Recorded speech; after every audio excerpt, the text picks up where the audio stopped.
Nous passons maintenant au Togo le 1er mai. L'annonce de revalorisation des salaires pour 2019 face aux députés le 26 avril dernier. Le chef de l'État fort Essozi Gnassingbé a annoncé une revalorisation dès janvier 2020 de la valeur indiciaire dans l'administration publique. J'ai instruit dans ce sens le gouvernement de prendre en compte dans le cadre du prochain budget les préoccupations visant à améliorer le pouvoir d'achat à travers la revalorisation dès janvier 2020 de la valeur indiciaire. Le DGL fait partie d'une série de mesures prises par le chef de l'État togolais pour l'amélioration des conditions de vie des citoyens. Il s'agit de la deuxième revalorisation après l'augmentation de 6% accordée en 2013 aux travailleurs de l'administration publique suite à de longues négociations entre syndicats des travailleurs et le pouvoir exécutif. Basile Agbo, ici, on peut dire quand même que cette annonce du président de la République intervient à un moment où il n'y a pas de pression sociale, il n'y a pas de grève, il n'y a rien du tout. Comment on peut qualifier cela? Je crois que il anticipe. C'est vrai, le chef de l'État, oui, il anticipe peut-être sur les événements, parce qu'il a vu les grèves qui ont jalonné donc la vie des syndicats au Togo, et on a essayé bon an mal an d'arranger, de faire des contorsions, etc., et pour qu'on en arrive donc à faire cesser ces grèves-là, surtout dans le milieu enseignant, vous voyez. Et donc, je crois que le chef de l'État, ce faisant, anticipe sur les événements. Et parce que lorsqu'on dit qu'on va faire une incidence sur la grille indiciaire, ce n'est pas petite chose. Même si on parle de 5%, ce n'est pas une petite chose.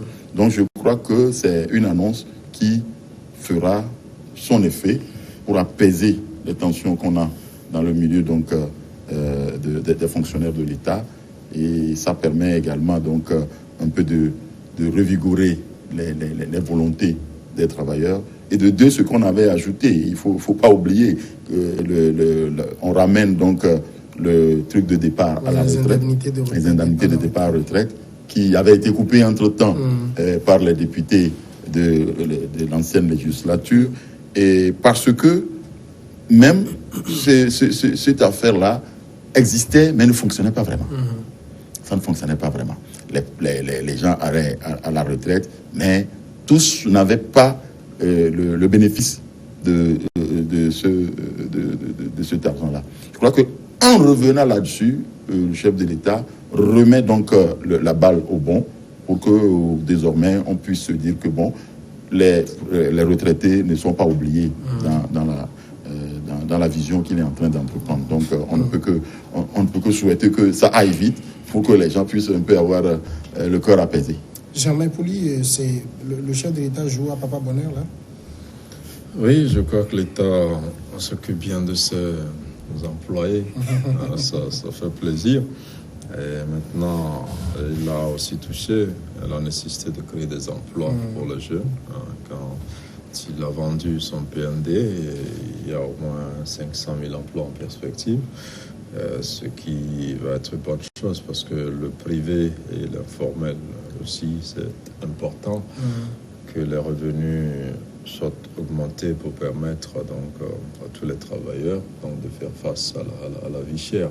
Ça profite seulement aux fonctionnaires. Hein, oui, non, l'augmentation c'est pour les fonctionnaires, mais la création d'emplois, ça c'est pour tout le monde. Après, maintenant, dans le privé, il y a déjà le SMIC qui n'est pas très respecté. Il faut peut-être que l'État travaille à suivre ça de près auprès des entreprises privées. Et même moi, je vais quand même permettre que je fasse un plaidoyer pour la presse. Non, c'est ça un volet qu'on va toucher tout à l'heure. Hein. Je voudrais qu'on fasse d'abord le tout sur la mesure elle-même. Francisco, moi, je ne sais pas trop. 5%, Basile Agbo le disait tout à l'heure, quand on fait 5% sur la valeur indiciaire, je ne sais pas pour quelqu'un qui est dans la catégorie D, catégorie C, catégorie C, est-ce que c'est important? Parce que quand j'ai fait des recherches là-dessus, j'ai lu tous les journaux écrits 5%, 5%. Ça nous dit ce que ça représente vraiment. Bon, c'est vrai, moi, je suis journaliste, mais au Togo, les gens vont tout vous révéler sauf leur salaire. Qu'est-ce que ça peut représenter en termes de quoi? C'est 5 000, c'est 2 000, c'est combien sur le salaire? Oui, ben c'est 50 000. Selon la catégorie. Hein, oui, bon, si nous prenons la catégorie A et la catégorie A, même les premiers échelons, je crois, ils sont autour de 100 130 ou 150 000.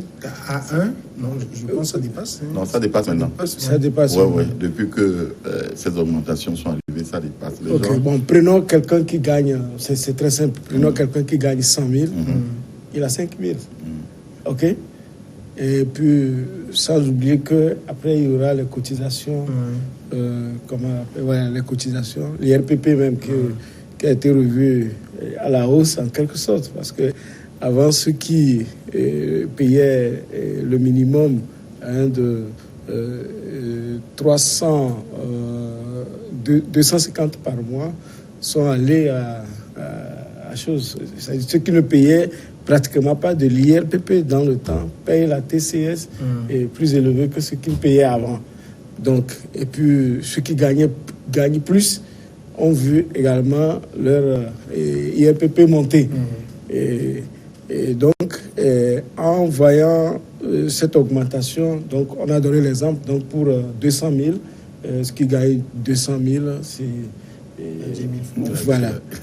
Donc, on voit l'impact déjà qui n'est pas... C'est pas énorme individuellement, qui n'est pas... Pour l'État, ça représente quand même un gros pactole. Hein. Oui.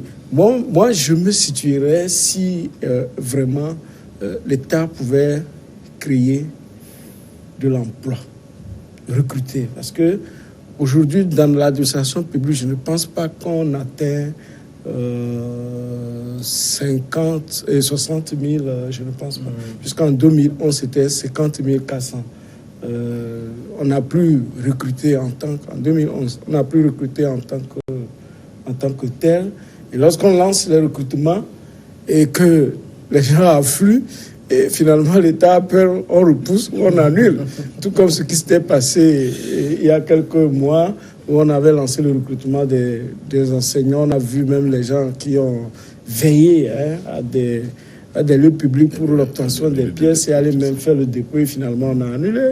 Et il y a celui qui a été lancé pour le ministère de l'Agriculture. Nous apprenons que c'est repoussé. C'est repoussé. Et donc, ça veut dire qu'il y a une profonde crise de travail au Togo. Parce que s'il y a autant de demandes, ça veut dire que le secteur privé n'arrive pas à absorber.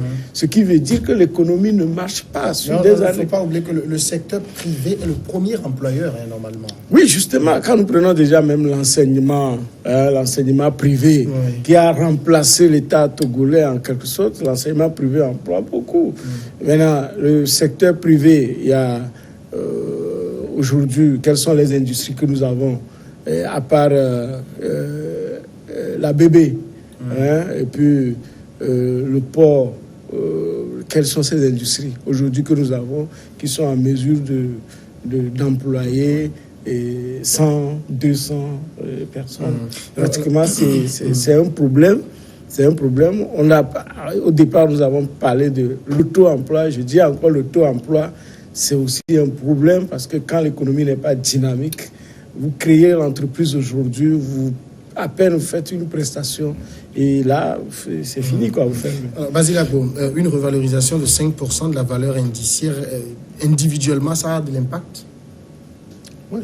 Vous savez, le fonctionnaire togolais, allez l'interroger en lui demandant si on ajoute 5 000 francs à ton salaire, est-ce que tu seras content? Il sera content. Parce qu'aujourd'hui, vous savez, le pouvoir d'achat du Togolais a considérablement diminué par rapport aux augmentations des prix, par exemple, de l'essence et autres tous les jours. Et donc, lorsqu'on lui dira que il y a quelque chose qui peut s'ajouter à ton salaire, il pousse un ouf de soulagement en attendant. Bon, l'État aussi, je crois, doit faire l'effort de faire en sorte que ce ne soit pas seulement des petites augmentations de 5 et autres là. Dans d'autres pays où on a accompagné les pays depuis donc la dévaluation du franc CFA, le Togo n'a pas vu les mesures d'accompagnement.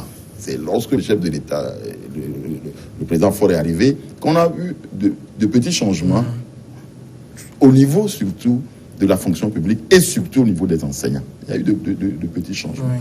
Et donc, je crois que... De grands changements, d'ailleurs. Bon, de grands changements. Mais il faudrait qu'on fasse en sorte qu'au jour d'aujourd'hui, ce ne soit pas ces salaires-là qu'on augmente un peu. Et on peut même doubler le salaire du fonctionnaire togolais, si tant est que l'effort se fait, que nous voyons aujourd'hui que les FMI et tout ça là apprécient les prouesses du Togo sur le plan économique. Et donc, il faudrait que ça rejaillisse sur tous les fonctionnaires et autres là, pour que au moins les gens sortent un tout petit peu de leur situation de misère. Donc, je crois que un peu, bon, on peut encourager le chef de l'État à aller toujours de l'avant.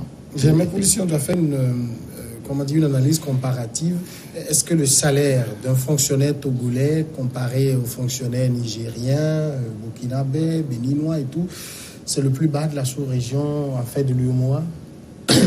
Je n'ai pas tout à fait les chiffres, mais quand je prends le SMIC, je crois que le Bénin tourne autour de 40 000, le Togo est à 35 000, et le Togo est un peu en avance sur le Niger par rapport au SMIC.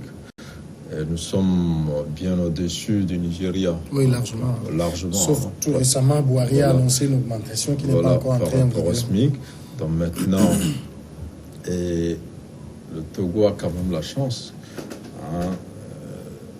que la vie est un peu plus moins chère ici qu'ailleurs. Quand vous prenez un peu le loyer, c'est vrai que dans la capitale, ça commence pas à grimper un peu. Ça grimpe énormément. Il y a une viole dans la capitale. Mais pendant longtemps, on logeait presque gratuitement. On se déplaçait presque gratuitement.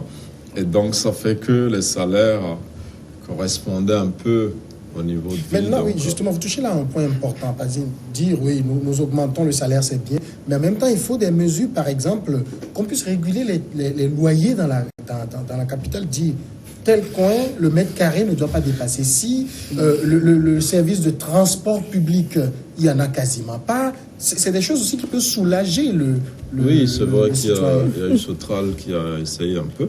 Et s'agissant du loyer, l'État avait annoncé plusieurs fois réguler ne serait-ce que les avances qu'on devrait donner aux propriétaires. Et c'est assez compliqué. Le Bénin l'a fait, il suffit d'une loi. Oui, mais j'ai vu, au Sénégal, ils l'ont fait bien avant, depuis plus de 5 ans. Mais les propriétaires ont contourné la loi. Ils ont fait une réduction de 35% sur tous les loyers à Dakar. Mais qu'est-ce que les propriétaires ont fait? Bon, ils ont donné un délai aux locataires qui vont retaper la maison. Ils ont fait quelques petites modifications. Ils ont augmenté juste le loyer, ce qu'on avait retiré. Donc, finalement, vous payez exactement ce que vous payez. Donc, ça n'a pas véritablement marché. Bon, je pense que les propriétaires des maisons sont également des entrepreneurs comme les autres. Aujourd'hui, il faut qu'ils paient les impôts. En réalité, c'est là taxe le souci. Sur habitation, sur loyer. Il faut carrément qu'ils paient des impôts. Parce que les gens louent des immeubles à des centaines de mille, voire des millions. Mais ils ne sont pas connus de l'OTR. C'est pas normal. Et quand vous travaillez, vous louez dans une maison, parfois un bureau par exemple, c'est vous qui payez la taxe d'habitation. Et qui est difficilement déductible du loyer. Il y a des propriétaires qui ne veulent même pas entendre parler de ça. Donc c'est compliqué. L'OTR a amorcé un recensement au niveau des immeubles et tout ça. On espère que ça va arriver à cela, parce que c'est de véritables entrepreneurs. Aujourd'hui, le secteur immobilier, c'est un secteur qui rapporte. Il n'y a pas de raison que ces gens-là ne paient pas des impôts. Donc, il faut que ça se fasse. Maintenant, après, s'il y a de l'argent et qu'on peut augmenter les salaires des fonctionnaires de l'État, encore une fois, mais quand on prend les travailleurs en général, c'est ceux qui sont dans le privé qui sont plus nombreux. Donc, quand on annonce ces augmentations, surtout au marché, les gens pensent que c'est tous les travailleurs qui voient leur salaire augmenter. Et donc, surtout dans le privé, c'est un peu compliqué. C'est vrai que des entreprises aussi ne s'en sortent pas pour pouvoir payer décemment leurs employés. Il faut que l'État aussi envisage des lois, envisage aussi des créneaux pour promouvoir l'entrepreneuriat, permettre aux entreprises d'être beaucoup plus fortes et de payer décemment. Alors, Francisco, Germain a touché un point tout à l'heure, c'est par rapport... puisque nous, journalistes, on est là à défendre tout le monde tout le temps, à dire que oui, tel secteur, ça ne va pas. Finalement, il n'y a personne qui défend les journalistes et quand on regarde leur situation, c'est pas rose non plus. Oui, avant de bondir sur l'aspect journaliste, je reviens un peu sur les thèmes développés par Germain. Et en matière d'imposition, le foncier, en principe, on devait payer la taxe foncière et autres. Et tout ça, là, ça se rabat juste sur ceux qui sont légalement installés. Et ce qui n'est pas du tout bon. Mais le travail que l'ETR a démarré, pourquoi ça n'a pas marché? L'ETR qui est en son sein le cadastre n'a même pas été associé à ce travail. Voilà une différence. Lorsque on parle du loyer, et le loyer, c'est quand vous approchez ceux qui ont construit et qui ont mis à location. En fait, c'est une épargne. Ce n'est pas en tant que tel un investissement et qui est réalisé.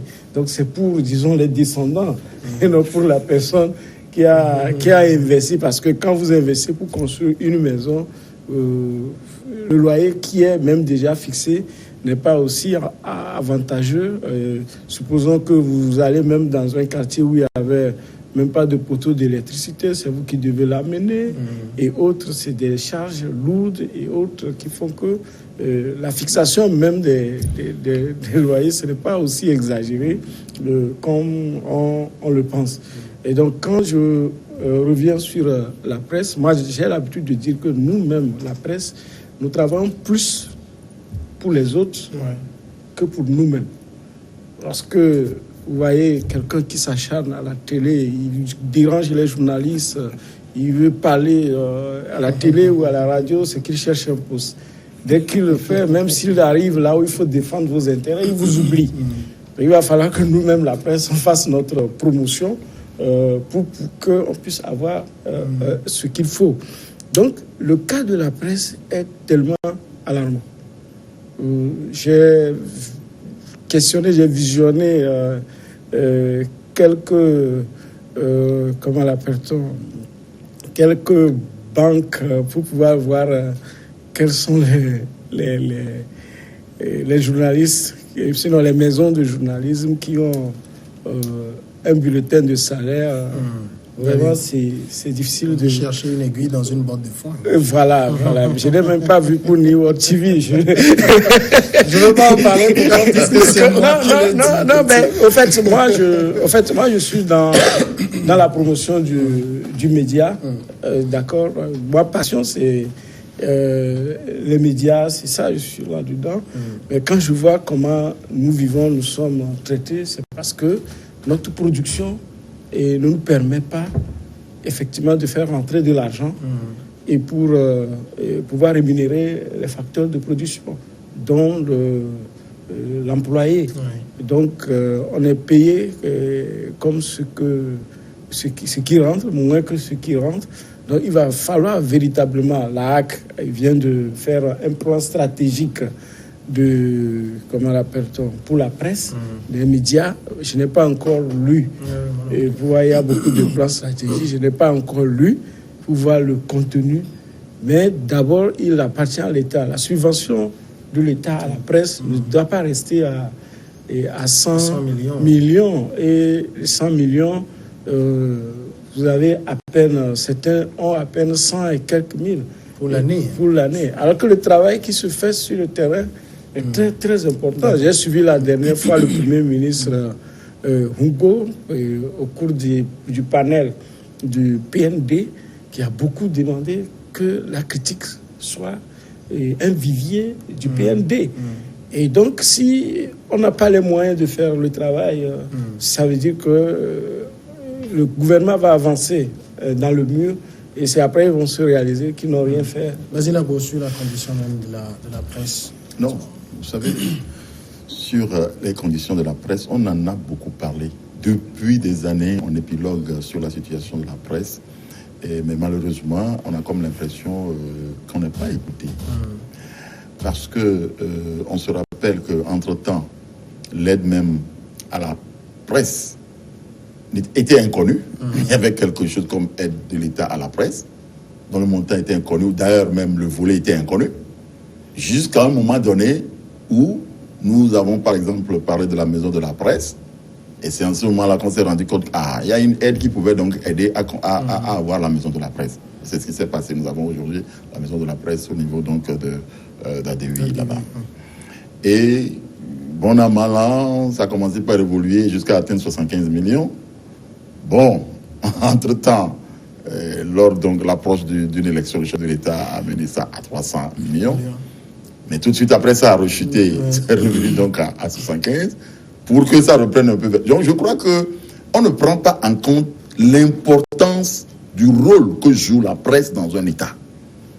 Avant, lorsque nous parlions de cela, on nous dit, vous nous critiquez, vous voulez qu'on vous donne de l'argent. Tout à l'heure, Dapokura a parlé de la position de Humbo par rapport. Je me rappelle que lorsque M. Humbo était Premier ministre ici, nous avons fait une délégation quand on était au niveau donc, du CONAP. On a fait une délégation, on est allé voir M. Humbo. Il a parlé de la presse et des moyens que nous devons chercher. Il n'y a pas seulement l'État togolais qui peut chercher des moyens pour qu'on puisse vraiment aider la presse au Togo. Il y a d'autres créneaux sur le plan international qu'on devait vraiment approcher et que nous n'approchons pas. Et il a cité plein de choses lorsque nous étions à la rencontre avec lui.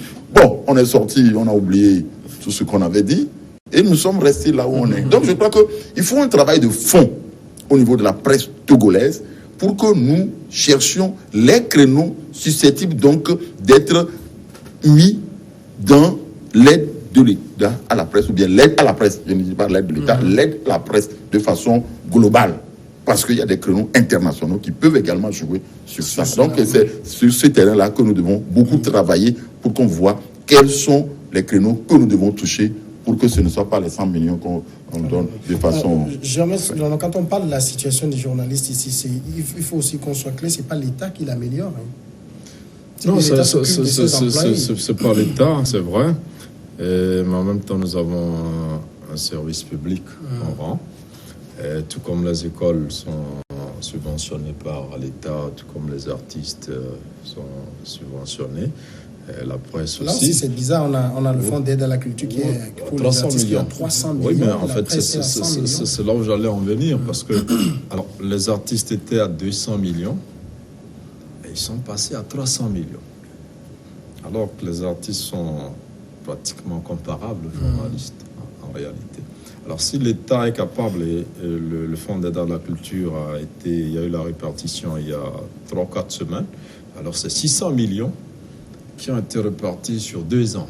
Donc, ils ont cumulé 2 années, ça fait 600 millions. Alors, nous sommes en face d'un État qui est capable d'aider les artistes avec 300 millions par an et qui ne peut pas aider la presse avec 200-300 millions. Moi, je pense qu'on aurait pu nous mettre au même niveau que les artistes parce que nous avons plus ou moins le même rôle dans la société, encore que le nôtre est beaucoup plus sensible que celui des artistes. Oui, mais c'est vrai, Basile l'a dit, pendant longtemps, on dit vous n'êtes pas professionnel parce qu'il y a beaucoup de dérives. Les dérives, il y en a dans tous les pays. Moi, je pense que c'est l'argument le plus facile qu'on peut utiliser pour nous envoyer balader. Oui, les dérives c'est l'argument, parce qu'en réalité, quand Basile a dit qu'il y a eu 300 millions, mais ça, c'était pas l'aide de l'État à la presse, c'était l'aide du chef de l'État à la presse. Parce que l'aide qui a voté à l'Assemblée, c'était 75 millions. Alors, c'est passé à 100 millions. Aujourd'hui, moi, je m'adresse aux nouveaux élus qui sont là. Ils ont eu le temps d'augmenter leur salaire et tout ça. On a vu. Maintenant, qu'ils sachent qu'il y a une presse qui accompagne la démocratie, il y a une presse qui accompagne le développement et qu'on ne peut pas.